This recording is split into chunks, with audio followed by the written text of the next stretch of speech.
हरे कृष्ण। श्रद्धेय साधुगुरु वैष्णव चरणे এই আবাজানের असंख्य दंडवत। आमार परम श्रद्धेय श्री गुरुदेवेर चरणे आमार असंख्य कोटि प्रणाम। ता आजकेर आलोचनार विषय हच्छे, तो आगामी पर्वे आमी बोलेछिलाम जे कतगुलो आमादेर उपदेशामृत अवश्य जाना दरकार। सेगुलो हच्छे एर आगे 6टा आमी तो बेगेर कथा बोलेछिलाम।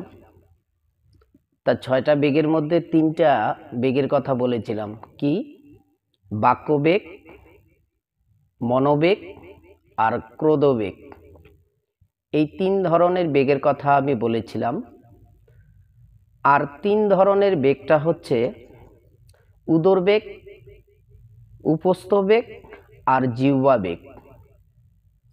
তাহলে এই বেগগুলোকে যদি আমরা নিয়ন্ত্রণে না রাখি তাহলে ভজন পথের অনেক বাধা হয়ে দাঁড়ায়।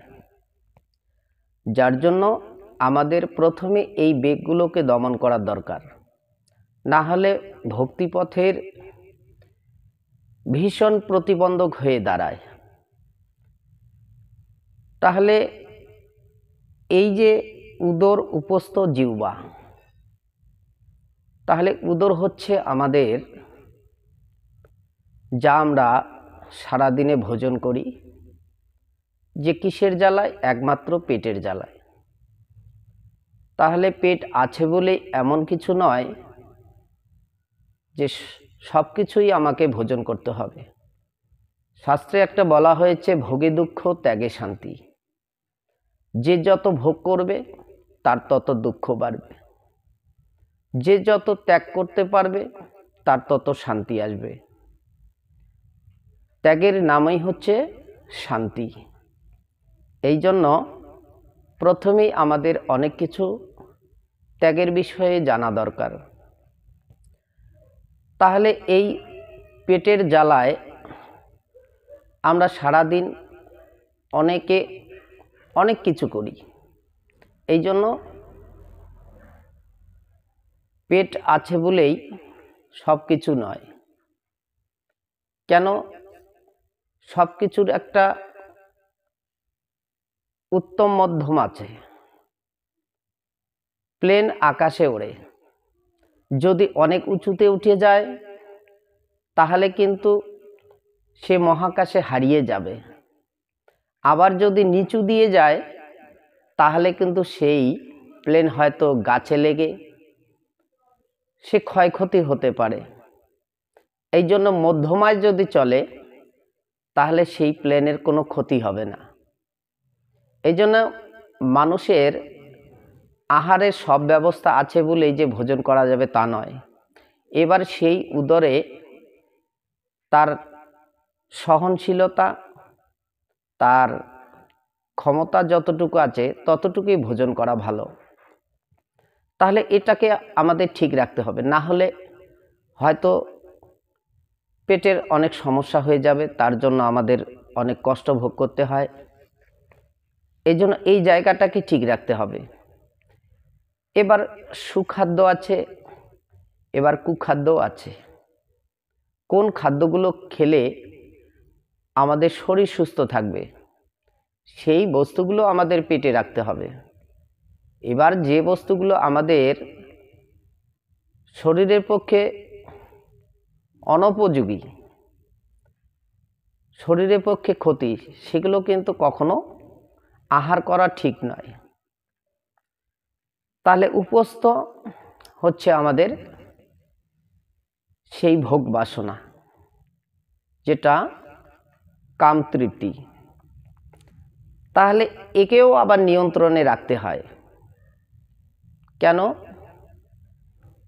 এর ফাঁদে পড়ে মানুষ কিন্তু অধোগামী হয়ে যায়, আবার সাধনের দ্বারা, ভজনের দ্বারা মানুষ ঊর্ধ্বগামী হয়ে যায়।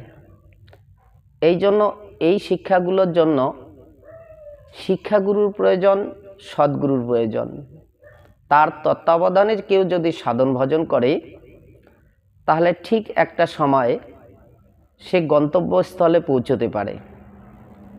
যদি এই জায়গায় সে নিয়ন্ত্রণে না থাকে তাহলে সে অধোগামী হয়ে যাবে। হরে কৃষ্ণ। আর হচ্ছে জিহ্বা। কেন জিহ্বাটাকে আমাদের সব থেকে আগে ঠিক করা দরকার? শাস্ত্রে বলছে, জিহ্বার লালসে জীব ইতিউতি ধায়, শিষ্ণদর পরায়ণ কৃষ্ণ নাহি পায়। এই জিহ্বার লালসার জন্য জীব জাহান্নামি করে, যা খুশি তাই করে, কিন্তু শেষে সে রসের বশ হয়ে যায়। ভক্তির বশ তো হতে পারে না, রসের বশ হয়ে যায়। তাহলে শাস্ত্রে কি বলছে? যে বাক্যবেগ, মনোবেগ, ক্রোধবেগ, উদরবেগ, উপস্থ জিহ্বা, এই 6 বেগ যে বা করে দমন, সে পারে সকল পৃথিবী করিতে শাসন। তাহলে যে এই 6 বেগকে দমন করতে পেরেছে সে একমাত্র পৃথিবী শাসন করতে পারে। সে সকল কিছুই শাসন করতে পারে। সে তার ইন্দ্রিয়গুলিকে নিয়ন্ত্রণে রাখতে পারে। সে তার মতো করে চালাতে পারে, ইন্দ্রিয়ের মতো নয়। ইন্দ্রিয়ের কথায় সে চলে না, সে তার কথা মতো ইন্দ্রিয়কে ব্যবহার করে। যে যেখানে সৎ কাজে লাগাচ্ছে সেইভাবে সে ব্যবহার হচ্ছে। আর যদি আমরা ইন্দ্রিয়ের কথায় চলি তাহলে এই ইন্দ্রিয় হচ্ছে আমাদের সমস্ত দেহের ইন্দ্রিয়ের রাজা হচ্ছে মন। তাহলে মন যদি আমাদের উচ্চাটন হয়ে যায় তাহলে আমরা কি ভালো কাজ ছেড়ে দিয়ে মন্দ কাজে লিপ্ত হয়ে যাব। তাহলে আমাদের গতি কি হবে? কখনো ভালো হবে না, আমরা নরকগামী হয়ে যাব। এই জন্য এই বেগগুলোকে ঠিক রাখতে হয়। হয়তো অনেকে বলে মন ঠিক থাকলে ভালো। মন তোমার কি করে ঠিক থাকবে? মন তো সর্বদাই চঞ্চল। এই মনকে চঞ্চল করতে গেলে সব থেকে আগে হচ্ছে ভক্তিপথ অবলম্বন। ভক্তিকে যদি কেউ আশ্রয় করে চলে সে অবশ্যই এই ইন্দ্রিয়গুলোকে আলাদাভাবে জয় করার কোনো প্রয়োজন পড়ে না। আলাদাভাবে আমাদের কোনো কর্ম করতে হয় না।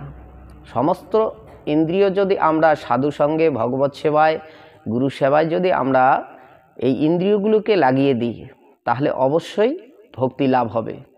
এইভাবে আমরা ধীরে ধীরে আমরা পথ এগিয়ে নিয়ে যাব। এইভাবে আমরা চেষ্টা করব, তাহলে আমাদের মানব জীবনটা সার্থক হবে। আমরা ভক্তিপথেও অনেক উন্নত হতে পারব। যাই হোক, আমি আশা করি এইভাবে আমরা সবাই যেন চেষ্টা করি। আমরা জানি নিম্নে চলে না যাই, আমরা যেন এই জগতে ভালো কর্ম করে ভালোভাবে চলতে পারি। আর যাতে এই জীব জগতে মানুষ আমাদের এই কর্মসকল দেখে শিখতে পারে, এটি আশা কামনা করব। হরে কৃষ্ণ। যাই হোক, আজকের আলোচনার বিষয় এখানেই বিশ্রাম রাখি। যদি আপনাদের এই হরিকথা, ভাগবত কথা আপনাদের ভালো লাগে অবশ্যই এই রাধারানী 100% চ্যানেলটি সাবস্ক্রাইব করবেন। আর বন্ধুবান্ধবদের একটু বেশি বেশি করে শেয়ার করবেন, কেন এগুলো জানার দরকার আছে। পৃথিবীতে মানুষ অনেক কিছু জানে, কিন্তু এমন কিছু জিনিস আছে সেগুলো তারা জানে না, এগুলো জানা দরকার। ভারত ভূমিতে মনুষ্য জন্ম হইল যার, জনম সার্থক করি করো পর উপকার। পর উপকার হচ্ছে এগুলোই, অজানাকে জানিয়ে দেওয়া। যেটা জীবনে জানি না সেটা জানার জন্য এই আমাদের পথ। তাহলে এটাই হচ্ছে পর উপকার। হরে কৃষ্ণ। আপনারা ভাগবত কথা শুনতে থাকুন। দিন অন্তে 5 মিনিট 10 মিনিট যতটুকু সময় হয় আপনারা শোনার চেষ্টা করুন। অবশ্যই আপনাদেরই মঙ্গল হবে, কখনো অমঙ্গল হবে না। তাহলে হরিকথা শুনতে থাকুন, সুস্থ থাকুন, ভালো থাকুন। ভগবানের কাছে এটাই প্রার্থনা করি। রাধে রাধে। হরে কৃষ্ণ।